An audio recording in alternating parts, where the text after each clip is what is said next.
So hello everyone, this is Mahima Rajput and welcome back to my YouTube channel guys. So आज जो हम topic करने वाले हैं वो मिट्रल स्टेनोसिस का सेकंड पार्ट हम इस वीडियो में कंटिन्यू करेंगे, जिसमें मैं आपको pathophysiology and management of mitral stenosis के बारे में बताऊंगी। तो सबसे पहले स्टार्ट करते हैं हम हमारी पैथोफिजियोलॉजी से, pathophysiology of mitral stenosis.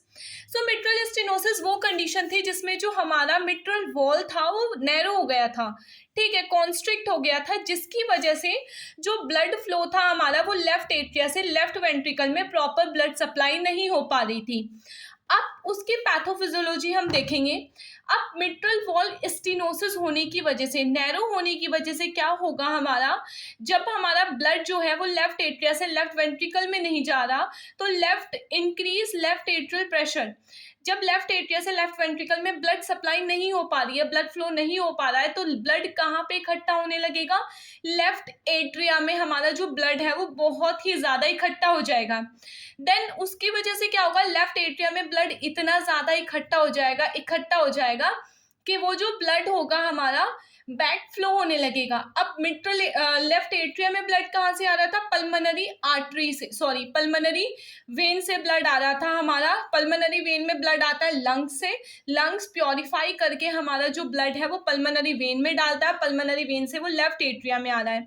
So left atria का प्रेशर इंक्रीज होने की वजह से पल्मोनरी में वेन में बैक फ्लो होने लगा ब्लड का, और पल्मोनरी प्रेशर इंक्रीज हो गया, जिसकी वजह से पल्मोनरी अडीमा, पल्मोनरी कंजेशन बढ़ गई हमारी, ठीक है, जिसकी वजह से क्या हुआ, right ventricular hypertrophy. Right ventricular hypertrophy कैसे हुई, जब हमारी पल्मोनरी कंजेशन बढ़ गई तो जो हमारा ब्लड है वो वापस से किस में जाने लगा, राइट एट्रिया में, राइट एट्रिया से राइट वेंट्रिकल में, और राइट वेंट्रिकल से पूरी बॉडी में बैक फ्लो होने लगा ब्लड का, तो जिसकी वजह से राइट वेंट्रिकुलर हाइपरट्रॉफी हो गई, मतलब राइट वेंट्रिकल जो था वो डायलेट हो गया बहुत ज्यादा।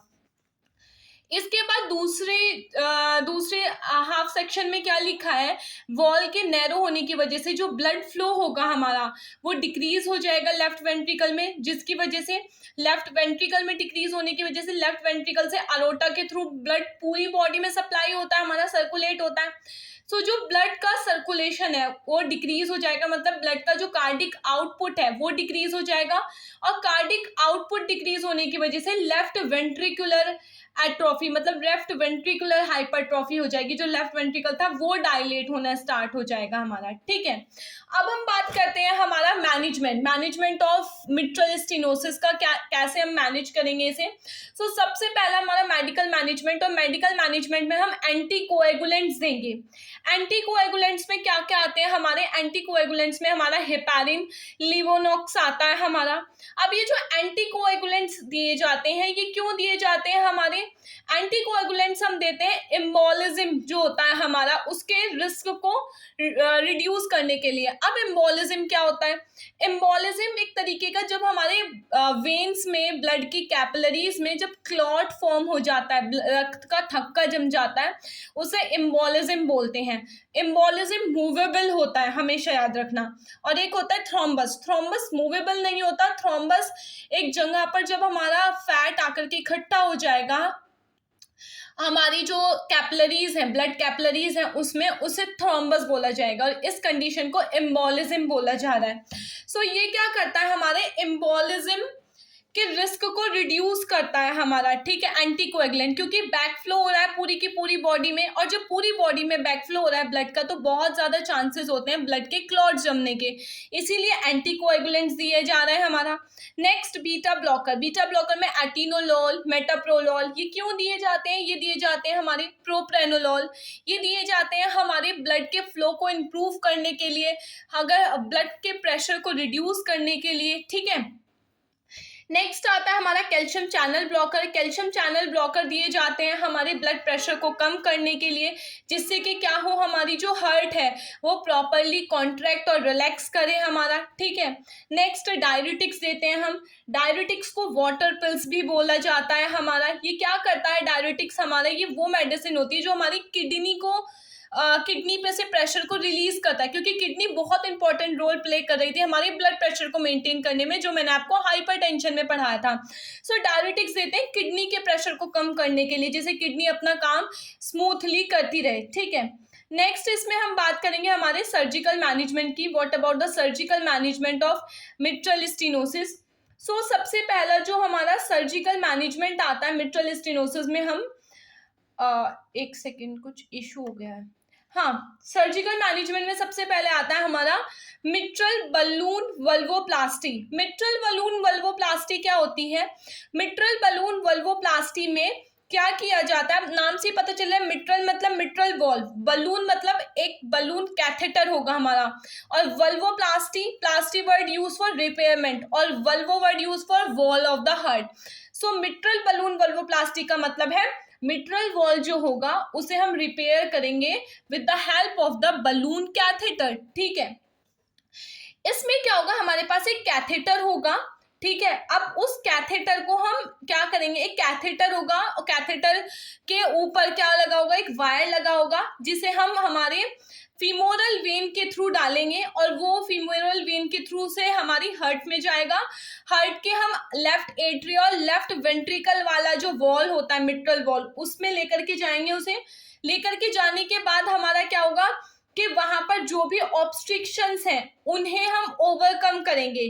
ठीक है, कैसे ओवरकम करेंगे, इन्फ्लेट कर देंगे वहां पर बलून को, तो जो भी नैरो हो रहा था हमारा वॉल, मिट्रल वॉल, वो क्या हो जाएगा, डायलेट हो जाएगा, मतलब वहां पर उसकी जो नैरोनेस थी वो खत्म हो जाएगी और ब्लड का फ्लो इंप्रूव हो जाएगा। नेक्स्ट आता है इसमें हमारा वॉल्व रिप्लेसमेंट। वॉल्व रिप्लेसमेंट का मतलब है कि हम पुराना वॉल्व हटा करके नया वॉल्व वहां पर डाल देंगे। ये एक ऐसा प्रोसीजर होता है, ये भी कैथेटर की हेल्प से किया जाएगा। इसमें कैथेटर को इंसर्ट करेंगे हम हमारे वॉल्स तक लेकर के जाएंगे और नए वॉल को रिप्लेस कर देंगे पुराने वॉल से।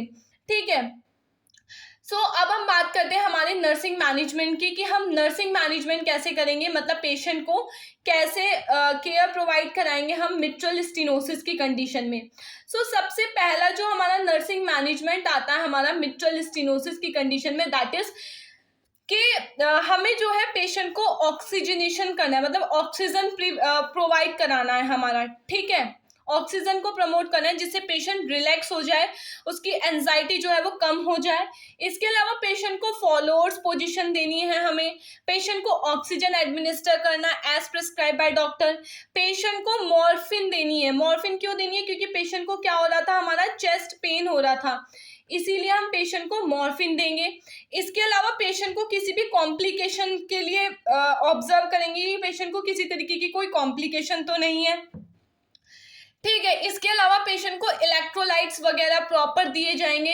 क्यों दिए जाएंगे इलेक्ट्रोलाइट्स, उसके बॉडी को मेंटेन, मतलब उसकी बॉडी में इलेक्ट्रोलाइट्स को मेंटेन करने के लिए हम, ठीक है, फ्लूइड जो लॉस हुआ था उसे मेंटेन करने के लिए इलेक्ट्रोलाइट्स देंगे। रिपोर्ट प्रॉपर मेंटेन करेंगे सारा का सारा। ठीक है, अगर पेशेंट को कोई भी अर्जेंट ट्रीटमेंट की ज़रूरत है तो हम पेशेंट को वो अर्जेंट ट्रीटमेंट देंगे हमारा, but as prescribe by doctor.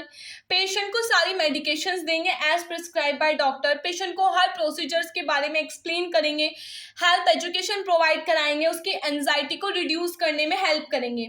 इसके अलावा पेशेंट को अलाउ करेंगे कि वो अपनी फीलिंग्स को एक्सप्रेस करें। ठीक है, इसके अलावा पेशेंट के वाइटल्स मॉनिटर करना time to time, input output chart maintain करना, चेस्ट फिजियोथेरेपी करना, वॉल्व रिप्लेसमेंट या बलून वल्वोप्लास्टी के लिए पेशेंट को प्रिपेयर करना, सारे रिकॉर्ड रिपोर्ट्स मेडिसिन को रिव्यू करना। ठीक है, ये सारी की सारी चीज़ें जो है हम क्या करेंगे, पेशेंट को प्रोवाइड करेंगे, या एज अ नर्स हम पेशेंट को ये सारी केयर देंगे। सो आज के लिए सिर्फ इतना ही। अगर आपको वीडियो इन्फॉर्मेटिव लगा हो so kindly subscribe to my channel and bye.